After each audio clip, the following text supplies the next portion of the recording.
Hello everyone, this is Quad. Today I wanted to introduce you another build from Punch 2.4 that I haven't covered but wanted to, throw Barb. I tried to do it last time already in the PTR, but the quantity issues were too bad. So let's go into the build itself. The combat skills are quite easy. You max a double throw and a synergy double swing. This gives you already a huge attack rating and enough damage. Then you can put a point into Frenzy if you don't have Enigma to run in between the packs. This will speed up things.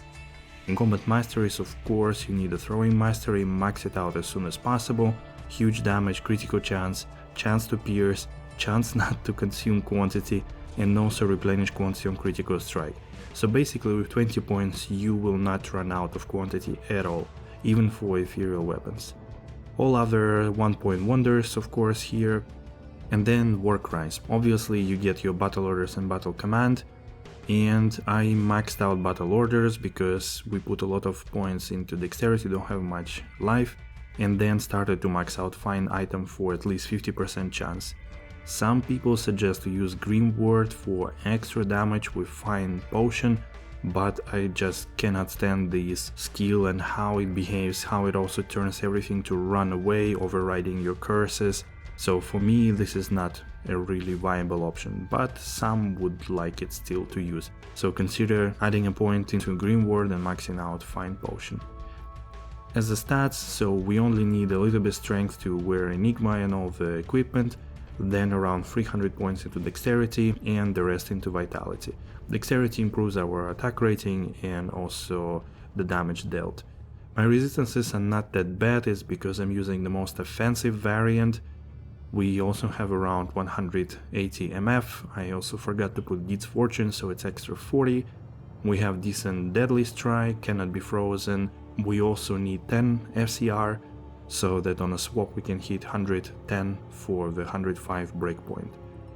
As for the items, this is pretty standard endgame setup, the laying of hands, damage to demons and attack speed, Ethereal Lacerator for amplify, chance and other good stats. Champed G-Face, this is the offensive version, otherwise I would use Ariad's Face, again with a Cham rune for cannot be frozen, as this build is a little bit hard to get with some. Then of course Enigma, High Lord's Wrath for the attack speed and extra Deadly Strike, War Shrike, again for the piercing attack, Deadly Strike, this gives us a lot of additional damage obviously. Ideally it should be ethereal as well. War Travelers for extra 15 to 25 damage and MF. We also use Razor Tail for extra damage, dexterity and piercing attack, although I'm not sure if all three piercing attack stacks together with a Mastery, War Shrike and Razor Tail, otherwise we'll have now 130. The Rare Ring for mean damage, attack rating, mana and fire res. And the other rare ring with the missing 10 FCR, mana steal, that is the only source here, and dexterity and some other fire res. All the charms with extra damage and life, small charms as well, obviously Torch and Any for resistances and stats. And on a swap we have two Suicide Branches, ideally easted. You can also use Wisp Spikes so that you have 105 breakpoint for teleporting and horking the corpses. Mercenary standard setup, you can use Treachery, Insight and Andy's Face or Fortitude.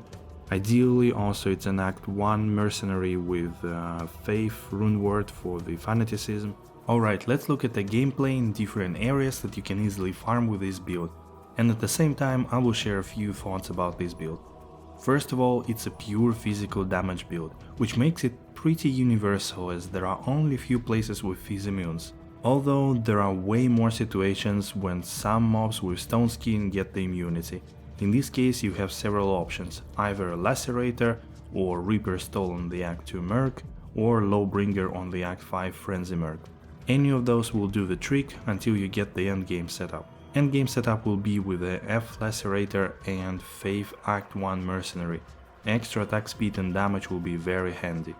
Probably the main issue for non-ladder or solo players is to find a good weapon. You can probably shop some allied cruel throwing weapon, but the chances are quite low. Perhaps gambling some decent rare one and upgrading to elite is worth it. Otherwise you need to farm at least a Gimmer Shred, Scalper, Demon's Arc or Wraith Light with another character. or buy it if you play online. Without a weapon with 250 ED or so, you will feel very weak.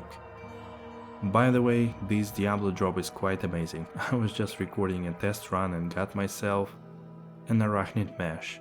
This deserves a like. Let's talk through main pros that I noticed playing this build. It's quite safe, standing behind the merc most of the time, having decent health pool, good resistances if you want to, and howl to save any situation.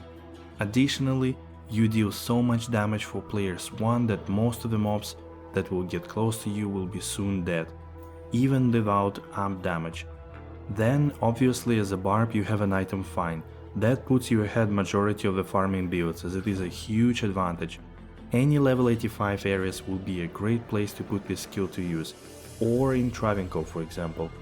Even though it is best with Enigma, but it can work without it for some areas, with Frenzy or TP stuff, which also means it's quite cheap. Most of the required items are really cheap to buy. Endgame setup will be a bit more expensive, but nothing close to, let's say, Lightning Sword. Well, it is also a new fresh build, obviously it makes it interesting and fun to try out, which is always a big plus. Now few words on the main cons. It is still zero AoE build. Even with the piercing attack, still feels more like a targeted elite hunting build, with an extra ability to kill minions. This affects the comfort of playing it. Better areas without too much density or fast mobs. It is very fast build, but also requires precision in throwing, and it takes a while to target right enemies without howl. I'm not the biggest fan of this kind of gameplay, but I know you get used to it after a few hours. Even though I mentioned that weapons are easy and cheap to buy, I still consider this build heavily relying on a good weapon, which can be really hard to get solo or offline, since throwing weapons are so special. Eventually you will hit a wall of inadequate damage and you will either have to farm Nightmare endlessly or get another character to do the job or buy the weapons. Lastly, it is a lot of clicking with a single skill that doesn't even have nice animation or effect. It really feels boring comparing to Zerker, Whirlwind, Frenzy or Zealer, but maybe it's my personal feeling though. Alright, that's a quick demonstration of the build and its abilities. It is up to you to judge how good it is. I would just say that it is strong, but I would love to see some sort of AoE added in the next patch. You can check out other patch 2.4 enabled builds that I showcased during the PTR. Thanks for watching guys.